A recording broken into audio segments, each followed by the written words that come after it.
ബിസിനസിന്റെ ഒരു fund rising ഫേസിലാണോ നിങ്ങളുടെ ബിസിനസ് ഇപ്പോഴുള്ളത്?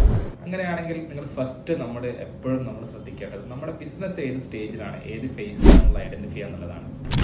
കാരണം നമ്മുടെ ബിസിനസ് ഏത് ഫേസിലാണെന്നനുസരിച്ചിട്ടായിരിക്കും നമ്മൾ ആരുടെ ഫണ്ട് വാങ്ങിക്കേണ്ടത്, എങ്ങനെയാണ് ഫണ്ട് വാങ്ങിക്കേണ്ടത്, എത്രയാണ് ഫണ്ട് വാങ്ങിക്കേണ്ടത്, അവർക്ക് കൊടുക്കേണ്ട ഓഫേഴ്സ് എന്താണെന്ന് ഐഡന്റിഫൈ ചെയ്യേണ്ടത് നമ്മളുടെ ബിസിനസിന്റെ ഏത് ഫേസ് ആണെന്നനുസരിച്ചായിരിക്കും. ബിസിനസിന്റെ ഫേസ് നമുക്ക് വേണമെങ്കിൽ 3 തരത്തിൽ കാറ്റഗറൈസ് ചെയ്യാം. ഒന്നാമത്തെ ഫേസ് എന്ന് പറയുന്നത് ഗ്രോത്ത് ഫേസ് ആണ്, രണ്ടാമത്തത് സ്കെയിലപ്പ് ഫേസ് ആണ്, മൂന്നാമത്തെ പ്രോഫിറ്റബിലിറ്റി ഫേസ് ആണ്. ഇത് മൂന്നും ഒരു സീക്വൻഷ്യൽ ഓർഡറിൽ വരുന്നതൊന്നല്ല, പക്ഷെ 3 ഡിഫറെന്റ് ഫേസസിലാണ് സാധാരണ ബിസിനസ് ഉണ്ടാവാറുള്ളത്. എനിക്കൊരു 3 ടീ ഷോപ്സ് ഉണ്ട്, അല്ലെങ്കിൽ 3 യൂണിറ്റ്സുകൾ എനിക്കുണ്ട്. എനിക്ക് 4ാമത്തത് ഞാൻ ഫോർ എക്സാമ്പിൾ നമ്മളെ കോഴിക്കോട് മാവൂർ റോഡ് എൻ്റെ ഒരു ബ്രാൻഡ് പൊസിഷനിങ്ങിന് വേണ്ടി മാത്രം ഞാൻ ചെയ്യുകയാണെങ്കിൽ അത് നമുക്കൊരു പരിധി വരെ ഒരു സ്കെയിലപ്പ് ആക്ടിവിറ്റി ആയിട്ട് കൺസിഡർ ചെയ്യാം.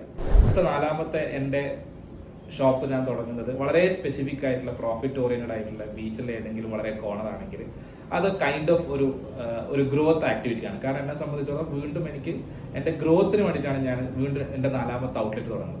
ഇതിലൊരു പ്രോഫിറ്റബിലിറ്റി പറയുകയാണെങ്കിൽ ചിലപ്പോൾ 4ാമത്തെ സ്റ്റോർ തുടങ്ങുന്നതിന് പകരം എൻ്റെ ഈ 3 സ്റ്റോറിൽ ഞാൻ ഏതെങ്കിലും തരത്തിലൊരു യുണീക്ക് പ്രൊഡക്റ്റോ അല്ലെങ്കിൽ എൻ്റെ പർച്ചേസിൽ ഏതെങ്കിലും തരത്തിൽ അഡ്വാൻറ്റേജ് എടുക്കുകയോ ഞാൻ അങ്ങനെ എന്തെങ്കിലും ഒരു അറേഞ്ച്മെന്റ് ചെയ്യും. ഈ അറേഞ്ച്മെന്റ് ചെയ്യാന്ന് പറഞ്ഞാൽ ബേസിക്കലി എൻ്റെ എക്സിസ്റ്റിംഗ് മാൻ പവർ ഉപയോഗിച്ച് ഞാൻ പ്രോഫിറ്റ് കൂട്ടാൻ വേണ്ടിയിട്ടാണ് ഞാൻ എന്ത് ചെയ്യുന്നത്, ക്യാപിറ്റലി ഇൻഫ്യൂസ് ചെയ്യുന്നത്. ആക്ച്വലി നമ്മൾ ഇതിൽ ഏത് സ്റ്റേജിലാണ് നമ്മൾ എന്നുള്ളത് ഐഡന്റിഫൈ ചെയ്ത്, അല്ലെങ്കിൽ ഏത് ഫേസിലോട്ടാണ് എൻ്റെ ഇൻവെസ്റ്റ്മെന്റ് പോകുന്നത് ഞാൻ ഐഡന്റിഫൈ ചെയ്യാതെ റോങ് ആയിട്ടുള്ള ഫേസിന് വേണ്ടിയിട്ടുള്ള റോങ് ആയിട്ടുള്ള ഇൻവെസ്റ്റേഴ്സ് കണക്ട് ചെയ്താൽ സ്വാഭാവികമായും അതൊരു ക്രാഷ് ലാൻഡ് ചെയ്യുന്ന സിറ്റുവേഷൻ ഉണ്ടാവും.